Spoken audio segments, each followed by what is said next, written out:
dias que eu vim para cá, vim da Taquara.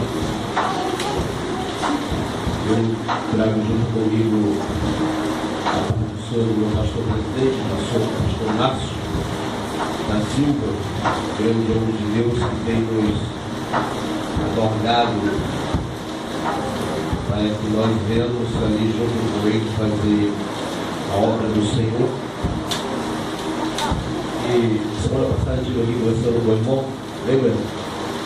Eu não tive tempo de vir à igreja, minha semana foi muito corrida mesmo. Eu ainda estou em fase final de mudança, tem algumas coisas que deu para fazer ainda, mas com certeza nessa semana vai mudar uma coisa. A minha esposa não veio por causa da gravidez, está tendo muito enjoo mesmo, há uns 3 meses, alguns dias de gravidez, mas eu trouxe a paz do Senhor da minha esposa para a igreja, amém? Os irmãos que eu aceito a paz do Senhor, amém? Junto comigo? Amém? Abra junto comigo as vossas Bíblias no livro de Atos, capítulo 3. Atos dos Apóstolos, capítulo 3.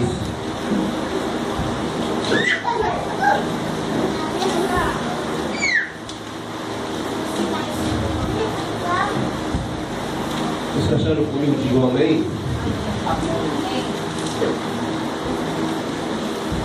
No versículo 11 diz assim a poderosa palavra de Deus: e pegando-se ele a Pedro e João, todo o povo correu atônito para junto deles, no alpendre chamado de Salomão. Amém, irmãos? Irmãos, a história do livro de Atos dos Apóstolos, toda a história desse livro nos traz a memória dos atos, dos fatos ocorridos. Há um ditado que diz que contra fato não há argumentos. Só que esses fatos narrados no livro de Atos são fatos verídicos, são fatos de que um dia Jesus Cristo ele prometeu que faria na vida daqueles que o seguiram quando ele ainda andava ministrando a palavra do seu Pai sobre a face da terra.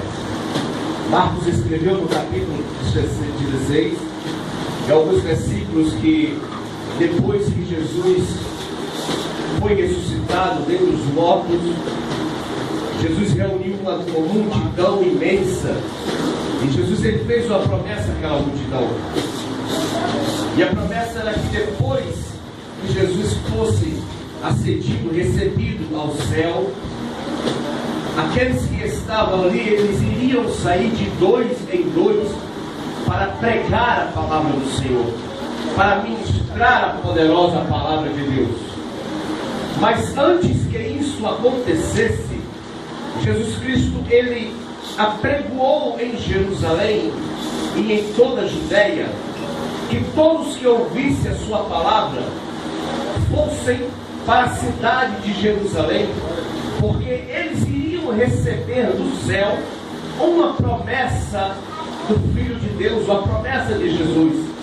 E Jesus ainda teria feito essa promessa quando estava no meio da multidão, quando Jesus ainda estava em terra.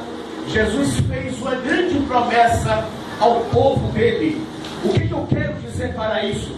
O Espírito de Deus ele falou ao meu coração que nenhuma das promessas que Deus te fez, nenhuma das palavras que Jesus te falou, nenhuma delas será revogada ao teu favor, porque o Deus que você serve, ele continua sendo o mesmo. O Deus que você serve, ele não falha, ele não é homem para que minta, e filho do homem para que se arrependa.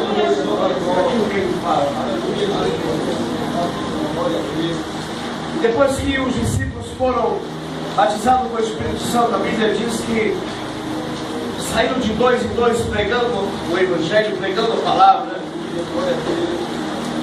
E ali na cidade de Jerusalém, o apóstolo Pedro com o apóstolo João, eles presidiram aquela igreja, os dois juntos. E a história desse texto sagrado que nós acabamos de ler nos diz que todos os dias pela manhã, os parentes ou os amigos daquele moço o colocavam na porta daquela igreja. E ali entravam muitas pessoas e saíam. Entravam para receber e saíam para contar as bênçãos, para contar, para louvar a Deus pelos milagres que eram recebidos dentro da igreja em Jerusalém. Mas a Bíblia diz que naquele dia algo diferente aconteceu. Se você for prestar atenção neste capítulo e versículos que nós acabamos de ler, nós não vamos encontrar milhares e milhares de pessoas narrando as bênçãos, os milagres que eles receberam pelas mãos dos apóstolos no nome de Jesus Cristo. Nós vamos encontrar uma pessoa que há muitos anos estava com a sua história de vida perdida, abalada, defraudada, estava com a sua história de vida à beira da falência, esperando talvez até a morte para ser sepultado, coxo, aleijado, sem ajuda de ninguém. A Bíblia diz que naquela manhã João e Pedro, eles entram na porta do templo e aquele moço fitou os olhos nele, esperando receber alguma coisa. Deixa-me te falar uma coisa, meu irmão e meu amigo, se você ainda dorme, se você ainda bota a tua cabeça no travesseiro e levanta um outro dia para ir para a tua empresa, para ir para o teu trabalho, esperando receber uma promoção do homem, pode esquecer, porque o que Deus vai fazer é coisa tão grande que os teus olhos não vão acreditar no que Deus vai fazer na tua vida. Aleluia, glória a Deus. E esse homem, ele sendo colocado na porta do templo, naquele dia, ele não esperava receber tão grande um milagre na vida dele. A Bíblia diz que quando ele fitou os olhos em Pedro e em João, ele pediu uma moeda para Pedro e João. Pedro para de frente a ele e Pedro diz assim: moço, nós não temos prata e nem tampouco temos ouro, mas nós temos algo que é muito mais importante do que prata e do que ouro. Eu sempre costumo, irmãos, quando eu leio a Bíblia, quando eu leio a palavra de Deus, eu procuro perguntar para Deus qual seria o fato das pessoas. Um dia você precisou de mim e eu te acolhi, eu te abracei. Sabe o que Deus está falando para ti nessa noite? Se alguém virou as costas para você, se alguém te desprezou, se alguém olhou para você e disse que para você não haveria mais solução, Deus me trouxe nessa noite aqui, como já foi dito através dos homens que já passaram nessa tribuna,